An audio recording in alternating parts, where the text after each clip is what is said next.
Peace. Proper education always corrects errors. Well star Allah in Allah's kingdom.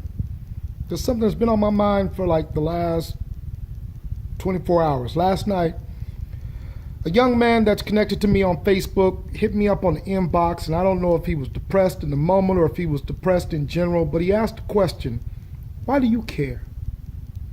Don't nobody care about us black folks, so why do you care, RSA? Huh?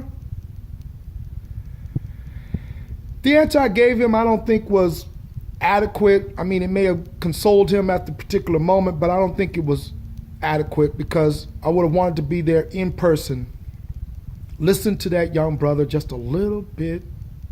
Maybe give him a hug, maybe feed him, maybe watch a lecture with him or pull out a book or quote 120 or something that would have clicked in his head that not only was his life worth caring for, not only was his intellect worth caring for, but his being as a black person, period, was worth caring for. But it kind of reminded me that we're walking around with baggage that we were born with, that's epigenic, that's in our genes, that's being expressed, and the reinforcement around us that death is like an ever-present companion. We see it on the news, we see it in our families, we see it on the faces of other black men who are just defeated by white supremacy. So that's why I'm more than thankful, grateful that I had the privilege of attending the very first Million Man March on October 16, 1995. We were all scheduled to die that day. I don't know if those of you who have studied it or looked at it from 20 years, in the present, that was 20 years in the past. But gearing up for that event, the entire year, we just kept hearing one critical statement after one critical statement as to why a 61-year-old man who believed that we could come together in unity and stop the killing was wrong, that was evil, was bad.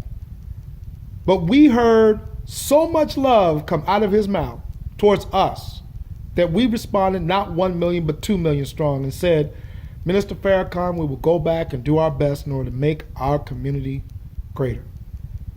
But walking into that event, that mall, that moment in time and space, the president wasn't there. The vice president wasn't in D.C. Supreme Court wasn't there. All 9 members and their clerks were gone. 535 members of Congress were not present. It was us. They were terrified by our presence, by just our presence. We weren't supposed to be there. We should have died a long time ago. So, young brothers, please connect to the true and living and hear, like it's for the very first time, and for many of you it will be for the very first time, I love you. Peace.